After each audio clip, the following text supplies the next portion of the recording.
Good morning, guys, and welcome to the podcast. I'm really delighted about today's guest, Corey Jacobson, and he is with the Wealth Juice Investor Network. It's a real estate investing network. We'll talk about what he does, how to stop building alone, start connecting with people, and we'll talk about real estate insights. And really happy to have him on. Corey, welcome.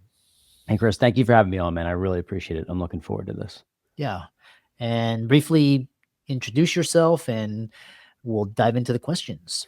Love it. Again, appreciate your time. My name's Corey. I'm from Philadelphia, Pennsylvania. My partner, Ryan, and I have been investing in real estate for about 7 years. We have our social media and our podcast and our real estate investment company. But just to give you like a little bit of a background, I started investing in real estate in 2018, and I did something very simple that I think anyone can do, especially if you're in your 20s. I bought a 3-bed, 2-bath. I lived in one of the bedrooms and rented out the other 2 bedrooms. I was always into this financial independence like movement because I was working this 9-to-5 job, again, 26 years old, thinking, man, there's got to be a little bit more to life than this. Is this like what I went to school and graduated for? And I'm just like going to work, coming home, going to work, coming home. And it was like Groundhog's Day. And I was thinking, man, is there a way for me to get ahead? That was the idea, get ahead. I bought a 3-bed, 2-bath for $250,000, lived in one of the bedrooms, rented out the other 2 bedrooms. And I was able to offset my mortgage and completely live for free. So I was paying $1,000 a month in rent, not really able to save much. Now I'm living for free. I'm finally able to save up some more cash. Ryan and I had been friends forever. We started investing in real estate together. I bought a duplex. I can talk about all the stories and how that went. We scaled up to about 8 units between the two of us. But once we started our social media and our podcast and sharing our journey organically and being able to network with people like yourself, that's when things started to pick up and we got to just over 80 units. We do not own all of those, just the two of us. We're in general partnerships. Well, we raise capital, we work with operators, just a couple of them. And it's been a really fun journey and the wealth juice has grown from there. But that's my story. Real estate changed my life. So now I share it with other people. Yeah. And yeah, it's an amazing story. And I know, and I love these stories where you build your financial freedom from the ground up. And what clients that come to you, obviously, social media is a big part of it. And who comes to you to work with you? What are their needs, wants, desires? What are they sick and tired of? Pain points, frustrations? What do they want to get out of working with you? Yeah, so this is a good question. So originally, we started our podcast and our social media platform as a way to just share our journey and put our message into the universe because no one knew that we were investing in real estate. And I would talk to some friends and family, and some of them would get it and some of them wouldn't.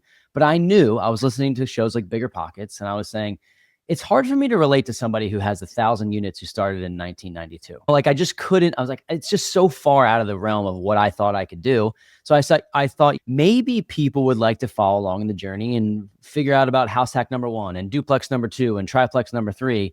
And it turns out that they did because I was just able, me and Rye, just organically sharing our story and saying, hey, this is where we're at. Hopefully you like to listen and join along. Before you know it, a couple like a quote unquote higher profile guests decided that we reached out and they would come on the show. I remember like David Green came on our show and eventually Brandon Turner, but Chad Carson was a small but mighty real estate investor and he's in South Carolina. He came on our show and he said, hey, you guys are pretty good at this. And I was like, wow, that's all I needed to like keep this thing going. So as we started to grow our portfolio, I'm going to get to answer your question here. People were asking us, hey, can I buy you coffee? Can I grab lunch with you? Like all these things. And I want to give it all away for free. That's what we do. And it got to a certain point where I was thinking, I think there's a way to synthesize this information. We were able to grow to that 80 unit mark over the past 7 years. And we did it based on the people that were a couple steps ahead of us that showed us the way. Finding somebody who's doing what you want to do and saying, can I latch on to you? Can you teach me the ways, as opposed to trying to figure it all out on your own? And this world and business is all about relationships. The people that come to us are really trying to get started. They're trying to get their first deal, maybe their second deal, but are stuck in analysis paralysis. They've been researching real estate. They maybe have some cash on the sidelines or maybe some stocks or a 401k, but they want that next layer, that next push. And Ryan and I help people buy their first or next rental property in the next 3 to 6 months based on a formula that we put together and just sharing our network of people that have helped us grow. So most of those people are they get it. They're smart with their money, but they want the next layer of, I really want to become a real estate investor. I want to pour gasoline on the fire. And for us, we had the stocks and the brokerage, and the next logical step for us was real estate. So we teach people how to get involved and how to do it without, you don't have to be a millionaire to invest in real estate. You can just start out with an owner occupied duplex live in one unit, rent out the others. And then, or if you want to invest long distance too, there's ways that you can manage it on your own or hire a property manager. I just think real estate's not for the already wealthy. That's what we like to talk about. Interesting. And so we'll talk about, just sounds like there's two aspects. One is growing your portfolio, and then the second is the marketing and sharing it. And you've got a network and education and content. For a lot of Gen Z and millennials, they're looking at real estate and they're like, I could talk to some of my millennial Gen Z friends, and they're like, they view real estate as like mutual funds. They're very expensive, bulky, burdensome. It's easier you could stocks or equities or start your own business. So why should people still be looking at real estate? That's interesting. I haven't talked to a lot. I guess Gen Z was what, 26? How old, what's the oldest Gen Z? Is that like 26, 27 ish, or is that millennial? I think that's In their 20s. In their 20s. Okay. So my brother's Gen Z. Yeah, he's 23. The thing that sparked us about real estate is the tangibility of the asset control. So I knew that, hey, if I fix up this bathroom, or if I fix up this kitchen, or if I took an old property and made it look new, that I had the control of the asset and I could use leverage to try to go buy more real estate and grow without having to invest into something like a stock, which, by the way, we still do. But you have no control over the stock. You're trusting the CEO to run the company, and hopefully they do a good job. And there are some companies that they're way smarter than you, and you should invest in stocks. But if you want to take more control back, and the biggest thing for me was looking at a property, let's say a property of $300,000. If you were to put $300,000 into the stock market, you, at moment number one, you control $300,000 of that stock, and that's great. And in 10 years, it's probably going to be worth $450,000. However, you can control an asset of $300,000 by putting $28,000 or $52,000 into that asset, and then you control the appreciation. You can't fully control the appreciation, but you control the forced appreciation on an asset that you don't have to put all the dollars and cents into. So, is real estate a get-rich-quick scheme? No, it isn't. And if you're looking to get rich overnight, and you think you have the next meme coin, then by all means, go ahead and do it. But I can tell you, if you buy one, our goal was one property a year for 10 years, Chris. And we were able to go a little bit faster than that. But the point is that if you commit to something for that 3 to 5 year time frame, I haven't found anything other than real estate that's allowed me to have time freedom, have more dollars in my bank account than I thought possible, and then allow myself to just do what I want when I want. And the moment it sparked it for me was when I bought a $125,000 duplex in 2020, and it cash flowed $300 a month. And the Gen Z and some of the millennials will say to you, that's nothing. And it is, and it's not changing my life. That $300 a month is not changing my life. It didn't change my life. But after 3 years, I sold the property for $100,000 profit. Now, for me to save up $100,000 over 3 years, $33,000 a year at my job, I wasn't able to do that. And I don't think a lot of people are able to do that. So the balance between, hey, we use cash flow to play defense, to hold on to properties as long as we possibly can. And the principal pay down and the appreciation allows it to grow. And then you can trade up and play real life Monopoly. So no, you're not going to get rich in 6 months through real estate, but over a 5 to 10 year time frame, you can make yourself extremely wealthy and look back and you're going to thank your previous self that you did. So that's how I look at real estate. Interesting. So talk about some things like the downfalls, because what you mentioned, the cash flow, the 300 per month, and let's say all of a sudden you have a tornado or a fire or just like the AC or just some mass or just a squatter. How do you address those? A lot of landlords, they complain it's tenants, toilets, and trash. So what do you do about those risks? Yeah, I think this is an important topic to talk on. I think if you treat your rental property portfolio as a hobby and you allow the tenants to dictate what times you're showing up and the tenants to dictate what times you're answering calls, then you will be fixing toilets at 2 a.m. And I think that's what people do not want to get into real estate for. And there's a reason that a lot of people don't invest in real estate. But the way that we've looked at it is, hey, if you can build a process and you can build a system around your real estate. For example, when we first got started, we self-manage up to 6 to 8 units. Now we would have a Google Voice or a company called Open Phone. It's $8 a month, and you have a separate number. And we have office hours for our tenants between 8 and 5. I will answer you if it's after that, unless it's an emergency. You're going to hear from me the next business day. We use property management softwares like something like Rent Ready, where you could collect rent through an app. They can submit maintenance requests through an app. Everything can be done, marketing the property all through an app, and you don't even have to have direct conversations with the tenants on a day-to-day basis. So the systematizing and the managing of your business has to be like, hey, I'm doing this not to create another job for myself, because most people that get into real estate have a job. I had a job for 7 years until I was able to leave. And I would recommend keeping your job. That's what we teach, is invest in real estate while keeping your job, while maintaining a full-time job. You can do both, but you have to put a system in place. Now, as far as hurricanes and fires, I can tell you stories for days. I have property in Tampa, Florida. This past October was horrible. Like I was holding my breath. However, I have great insurance. You back yourself up. And Ryan and I we even had a fire in our property. It ended up working out just okay for us because we had the proper insurance and we had the proper people to go to when these problems arise. So I will say this: if you're looking for something that's 100% passive, you shouldn't be investing in real estate. But if you're looking to have control and you're looking for, hey, I can fix up a property, I can make it worth significantly more, I can trade up, I can play real life Monopoly. And Ryan and I were able to turn a $25,000 net worth into $1 million net worth each in 6 to 7 years. And for me, now it gets easier. And that first 100,000 was the hardest, but now it gets easier because I've established myself and I can sell off properties if I need to, or I can 1031 exchange them into larger assets, or I can refinance. And I just think that the tenants and the toilets and all the big problems that could happen, a stock can drop in half if there's a recession anyway. So I think that it's all about perspective in the way you look at it. So hopefully that answered your question, but it depends on your outlook on your investing. And I think people should do both, because I invest in the stock market as well. Yeah. Yeah. It's the best advice is asset allocation. Don't put all your eggs in the one basket. So moving on, is we have around 8 minutes remaining. You started a investor network and you went to social media.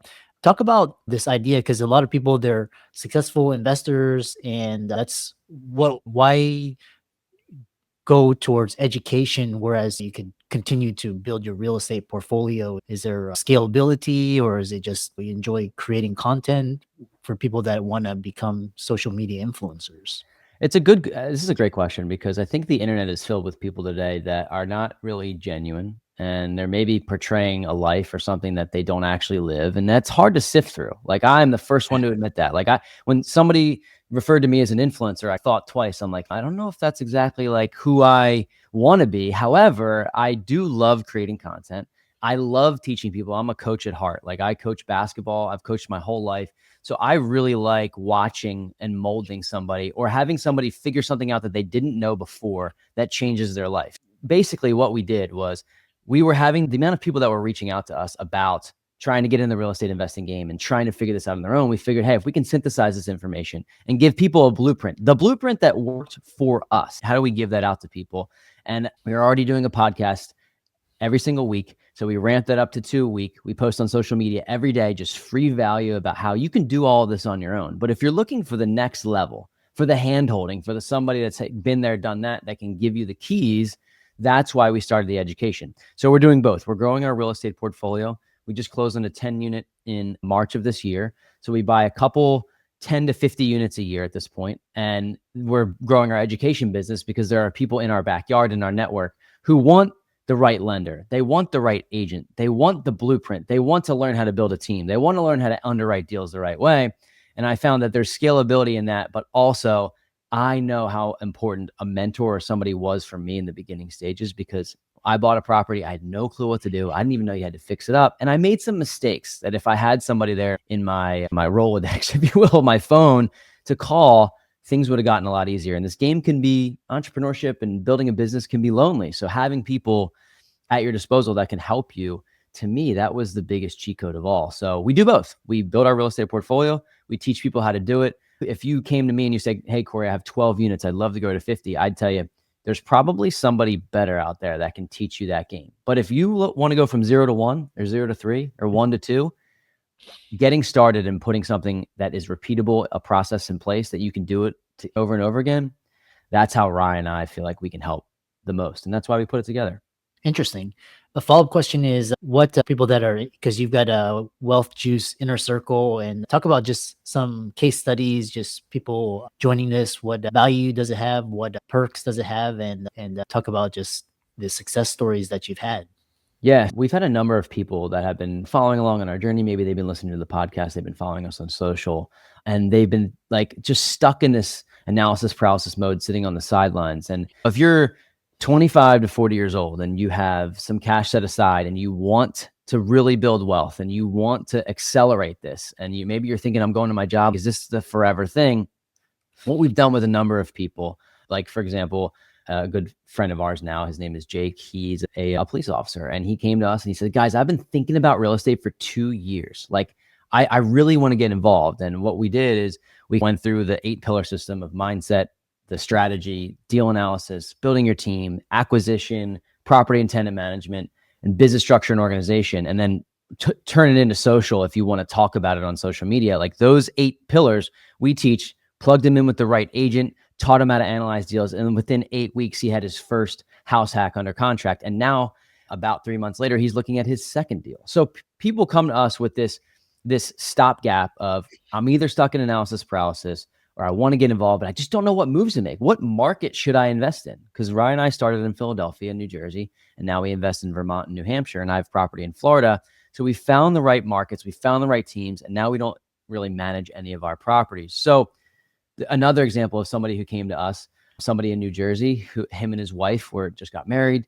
They're making great living. They're traveling physical therapists. They wanted to get in the real estate investing game. We helped them find the right market, find the right deal, find the right agent, find the right lending for this particular stage in their journey.